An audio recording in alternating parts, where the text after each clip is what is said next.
വേദിയിലിരിക്കുന്ന വിശിഷ്ട അതിഥികൾക്കും സദസ്സിലിരിക്കുന്ന എല്ലാവർക്കും, അതുപോലെ തന്നെ ഡയലോഗ് ഫിലിം സൊസൈറ്റിയുടെ എല്ലാ മെമ്പേഴ്സിനും അതുമായിട്ട് ബന്ധപ്പെട്ട് നിൽക്കുന്ന എല്ലാവർക്കും എൻ്റെ നമസ്കാരം. ഒരു കുഴപ്പം എന്താണെന്ന് പറഞ്ഞാൽ, നമ്മൾ അവസാനം പ്രസംഗിക്കാൻ വരുമ്പോൾ എന്താ പറയേണ്ടതെന്ന് അറിയില്ല. ബിക്കോസ് എല്ലാം ഇവർ പറഞ്ഞു കഴിഞ്ഞു, സിനിമയെക്കുറിച്ചും അങ്ങനത്തെ കാര്യങ്ങളൊക്കെ. ഞാൻ ശരിക്കും ഒറ്റപ്പാലത്ത് ഒരുപാട് പ്രാവശ്യം വരുന്ന ആളാണ്, വർഷങ്ങളായിട്ട് വരുന്നതാണ്. എൻ്റെ അച്ഛൻ അമ്പലപ്പാറയിൽ നിന്നാണ്, എൻ്റെ വൈഫ് ഒറ്റപ്പാലത്ത് നിന്നാണ്. പക്ഷെ ആദ്യമായിട്ടാണ് ഞാൻ ഡയലോഗ് ഫിലിം സൊസൈറ്റിയെക്കുറിച്ച് കേൾക്കുന്നത്. എന്നെ ക്ഷണിച്ചപ്പോൾ ഇതുപോലെ 8 വർഷമായിട്ട് നല്ല സിനിമകൾ ഇവിടെ കൊണ്ടുവരുന്നുണ്ട് എന്ന് അറിഞ്ഞപ്പോൾ അത്ഭുതം തോന്നി. ആദ്യം തന്നെ ഞാൻ അവർക്ക് എൻ്റെ അഭിനന്ദനങ്ങൾ അറിയിക്കുന്നു.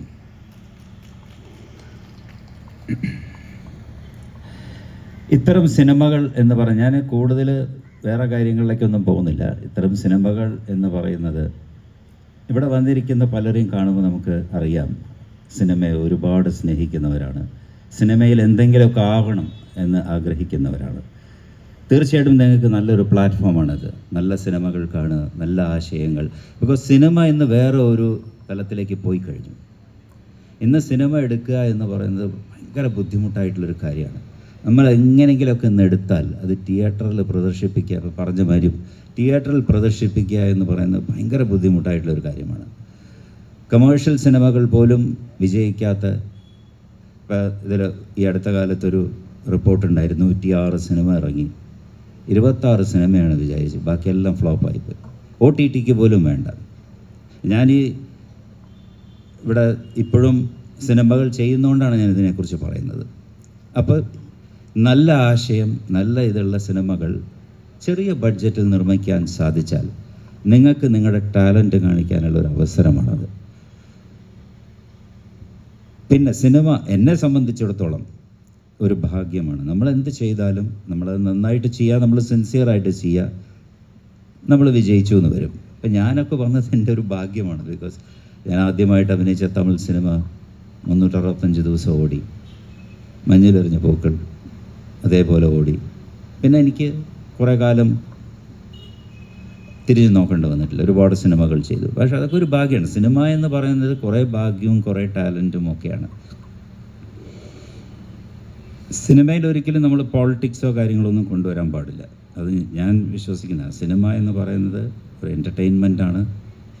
അത് ജനങ്ങൾ കാണുക, അത് ആസ്വദിക്കുക. അത് പലതരത്തിലുള്ള സിനിമകളുണ്ട്, കമേഴ്ഷ്യൽ സിനിമയുണ്ട്, അല്ലാത്ത സിനിമ. ഇപ്പോൾ ഒരു കാലഘട്ടത്തിൽ നല്ല അടൂർ ഗോപാലകൃഷ്ണൻ്റെ സിനിമ എല്ലാവരും കണ്ടിരുന്നു, അല്ലെങ്കിൽ അരവിന്ദൻ്റെ സിനിമ എല്ലാവരും കണ്ടിരുന്നു. അങ്ങനെ ഭരതൻ്റെ സിനിമയൊക്കെ എന്ന് പറഞ്ഞു കഴിഞ്ഞാൽ വെറും കമേഴ്ഷ്യൽ സിനിമകൾ മാത്രമല്ല, പത്മരാജൻ്റെ സിനിമകൾ, അതൊക്കെ ഒരു നല്ല ആശയവും നല്ല രീതിയിൽ എടുത്തിട്ടുള്ള സിനിമകളാണ്. അതിന് ജനം ഉണ്ടായിരുന്നു. പക്ഷേ ഇന്ന് ഇത്തരം സിനിമകൾക്ക് കളക്ഷൻ ഇല്ല. ഇപ്പം ഞാൻ ഈ അടുത്ത് എൻ്റെ ഒരു സുഹൃത്ത് ഒരു കഥ പറഞ്ഞു, എഴുത്തോല എന്ന് പറഞ്ഞിട്ടുള്ളൊരു സിനിമ ഞാൻ നിർമ്മിച്ചു, ഞാനും വേറൊരാളും കൂടി. എനിക്ക് 5 പൈസ തിരിച്ച് കിട്ടിയിട്ടില്ല സിനിമ. എനിക്ക് ഭയങ്കര സങ്കടം തോന്നിയൊരു കാര്യം, ഇൻ്റർനാഷണൽ ലെവലിൽ അതിന് ഒരുപാട് അവാർഡുകൾ കിട്ടി. പക്ഷേ സ്റ്റേറ്റ് അവാർഡ്, അത് മറ്റ് അവാർഡ്സിലേക്കൊക്കെ വന്നപ്പോൾ അവർ കണ്ടിട്ട് പോലും ഇല്ല സിനിമ. അങ്ങനെ വരാൻ പാടില്ല. ഏത് സിനിമയും, ഇത്തരം സിനിമകൾ, നമ്മളെന്തിനാണ് ഇത്തരം സിനിമ എടുക്കുന്നത്?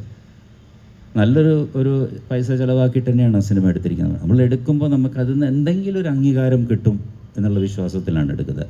പക്ഷെ ആ സിനിമ കണ്ടിട്ട് പോലുമില്ല. അപ്പോൾ നമ്മൾ ആ സിനിമ എടുത്തപ്പോൾ അതിൻ്റെ മെറിറ്റിന് വിട്ടു. നമ്മൾ വേറെ ഇൻഫ്ലുവൻസ് ചെയ്യാനൊന്നും പോയില്ല. ഇൻഫ്ലുവൻസ് ചെയ്യണമെങ്കിൽ നമുക്ക് ഇൻഫ്ലുവൻസ് ചെയ്യാം, പക്ഷെ നമ്മളതിന് പോയില്ല, അതിൻ്റെ മെറിറ്റിലേക്ക് വിട്ടു. പക്ഷെ അതിൽ കാര്യമില്ലെന്ന് നമുക്ക് മനസ്സിലായി. അപ്പോൾ സിനിമ ചെയ്യുക, ഇത്തരം സിനിമകൾ കണ്ട് നിങ്ങൾക്കൊക്കെ സിനിമ ആഗ്രഹമുള്ളവർ, എനിക്കറിഞ്ഞൂടെ, ഈ ഒരു ക്രൗഡിനെ കാണുമ്പോൾ എനിക്ക് അങ്ങനെയാണ് തോന്നുന്നത്. യങ്സ്റ്റേഴ്സ് വന്നിട്ടുണ്ട് ഒരുപാട് പേര്, അവർക്കൊക്കെ സിനിമ ചെയ്യണം എന്ന് ആഗ്രഹിക്കുന്നവരാണ്. അല്ല, പലരും ഇവിടെ നല്ല സിനിമകളുണ്ട്, അത് കാണാം എന്ന് ആഗ്രഹിച്ച് വന്നവരുണ്ട്. അപ്പോൾ തീർച്ചയായിട്ടും അതുപോലെയുള്ള സിനിമകൾ ചെയ്യുക. ഒരുപാട് സന്തോഷം. വേറെ കൂടുതലൊന്നും ഞാൻ സംസാരിച്ച് 6 മണിക്ക് നിങ്ങൾക്ക് ഷോ തുടങ്ങാറായി. ഇനിയും കുറച്ച് പേരൊക്കെ സംസാരിക്കാനുണ്ട്. അപ്പോൾ ഡയലോഗ് ഫിലിം സൊസൈറ്റിക്ക് എല്ലാവിധ നന്മകളും നേരുന്നു, എല്ലാവിധ ആശംസകളും അറിയിക്കുന്നു. തീർച്ചയായിട്ടും ഇനിയും അവർക്ക് ചെയ്യാൻ സാധിക്കും. ഇനി അവാർഡ്സുകൾ കൊണ്ടുവരാം. Best actor, best director, best music director, അങ്ങനെയുള്ള പല അവാർഡ്സുകളൊക്കെ കൊണ്ടുവന്ന് ഇതിനെ ഇനിയും വലുതാക്കാം. ഞാൻ ഒറ്റപ്പാലംകാരനായതുകൊണ്ട് തീർച്ചയായിട്ടും ഞാൻ അവരുടെ കൂടെ ഉണ്ടായിരിക്കും. Thank you. നന്ദി സർ.